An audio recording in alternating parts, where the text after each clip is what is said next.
Hello everyone, welcome to the new video. इस video में हम डिस्कस करने वाले हैं about section 164 of the code of criminal procedure. अब हमने प्रीवियस वीडियो में सेक्शन 161, 160, 161 और 162 के बारे में डिस्कस किया था, जिसमें स्टेटमेंट कोई पुलिस ऑफिसर रिकॉर्ड करता है।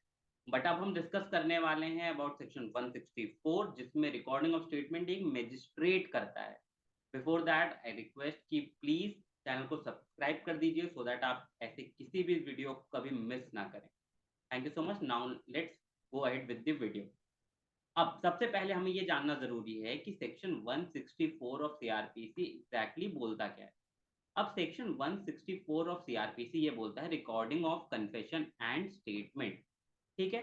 अब कई लोगों को ये लगता है कि जो मजिस्ट्रेट के सामने रिकॉर्ड होता है वो सिर्फ और सिर्फ अक्यूज का स्टेटमेंट होता है, वो कन्फेशन होता है अक्यूज का, जो कि आप रिकॉर्ड करते हैं। बट ये सच नहीं है। कई बार स्टेटमेंट्स भी रिकॉर्ड किए जाते हैं।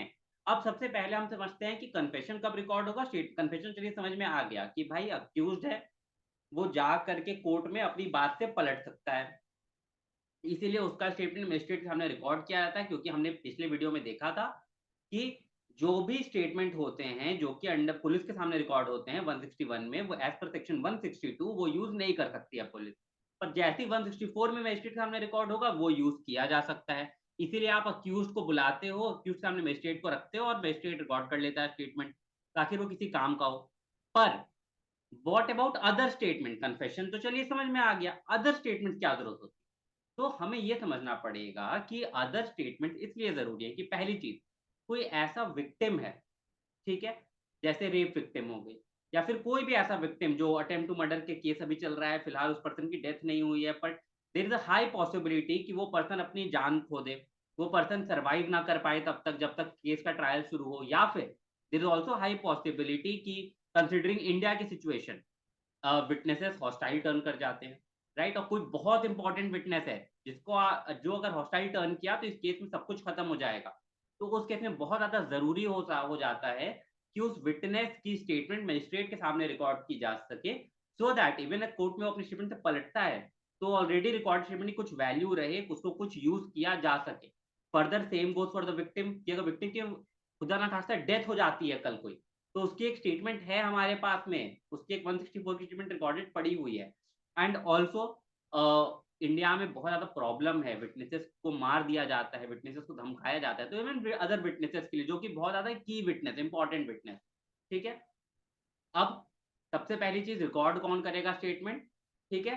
तो ये कोई भी मेट्रोपॉलिटन मजिस्ट्रेट या जुडिशियल मजिस्ट्रेट स्टेटमेंट को रिकॉर्ड कर सकता है, उसका जुरिसडिक्शन से कोई लेना देना नहीं है। हो सकता है वो एफआईआर किसी और लोकल जुरिसडिक्शन में रिकॉर्ड की गई हो और किसी और लोकल जुरिसडिक्शन का मजिस्ट्रेट आके स्टेटमेंट रिकॉर्ड कर रहा है, इसमें कोई भी प्रॉब्लम की बात नहीं है। फर्दर मजिस्ट्रेट उस स्टेटमेंट को ऑडियो और विजुअल इलेक्ट्रॉनिक मीन्स में स्टोर भी करके रख सकता है, ठीक है, in presence of advocate of the person of an accused of an offence, ठीक है। अगर कोई अक्यूज है तो उसके एडवोकेट के प्रेजेंस में, ठीक है। फर्दर कोई पुलिस वाला कभी नहीं कर सकता, भले उसको पावर कन्फर कर दिया है, कल कोई पुलिस वाला आके बोले कि यार मुझे मजिस्ट्रेट के पावर कन्फर किए गए हैं, मुझे बोला गया है मैं मजिस्ट्रेट जैसे वर्क कर सकता हूं, पर फिर भी वो रिकॉर्ड नहीं कर सकता है वो स्टेटमेंट, ठीक है। अब कुछ चीजें जो बहुत ज्यादा इंपॉर्टेंट हो जाती है। सबसे पहली चीज, मजिस्ट्रेट को ये बताना पड़ेगा उस पर्सन को कि भाई तुम बाउंड नहीं हो ये स्टेटमेंट रिकॉर्ड करने के लिए, तुम कंपलसरी नहीं है तुम्हारा ये स्टेटमेंट देना, तुम चाहो तो अभी के अभी मना कर सकते हो कि भाई मुझे कोई स्टेटमेंट नहीं देना है।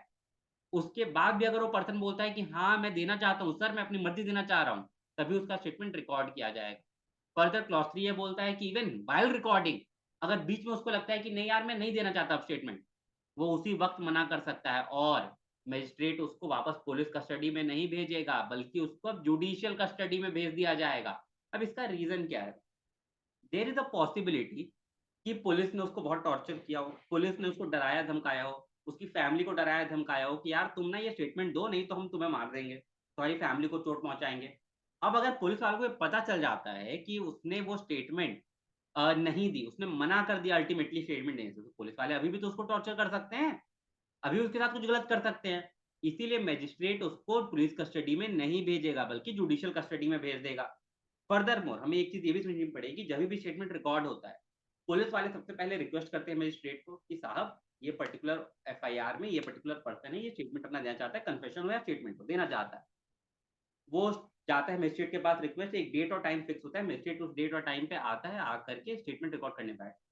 पर ये ज़रूरी है कि जब वो स्टेटमेंट रिकॉर्ड की जा रही है, तो मजिस्ट्रेट ये एन्श्योर करेगा, आस-पास कोई भी पुलिस वाला या फिर कोई भी ऐसा पर्सन जो उस अक्यूज़्ड को किसी तरह से इन्फ्लुएंस कर सकता है डायरेक्टली या इनडायरेक्टली, वहाँ पे प्रेज़ेंट ना हो। इवन ये भी एन्श्योर किया जाएगा कि वो पुलिस वाले अगर अक्यूज़्ड के केस में, वो पुलिस वाले कहीं खिड़की से उसको ना देख रहे हों, उनको कुछ समझ पता ना चल रहा हो कि अंदर क्या चल रहा है। फर्दर वो मजिस्ट्रेट पूरी बात करने के बाद में मजिस्ट्रेट ये चीज़ नोट करेगा कि मैंने उसको समझाया है कि उसके लिए कंपल्सरी नहीं है स्टेटमेंट देना। और मजिस्ट्रेट उसमें अपने साइन करेगा कि फिर भी वो बंदा अपना स्टेटमेंट खुद देना चाहता है, मैंने उनको पूरा समझाया है।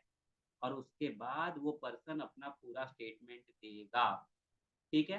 अब वो स्टेटमेंट रिकॉर्ड कैसे करेगा मजिस्ट्रेट? मजिस्ट्रेट सबसे पहले उसको समझाएगा, ये चीज़ लिखेगा जो यहाँ पे आपको दिख रही है क्लॉज़ 4 के अंदर में, अपने सिग्नेचर्स करेगा और फिर वो पर्सन जो चाहे वो बोलेगा, वो पूरी की पूरी स्टेटमेंट अपनी देते जाएगा, मजिस्ट्रेट ना उसको बीच में इंटरफेयर करेगा, ना कुछ और एक्स्ट्रा ऐड ऑन कर सकता है।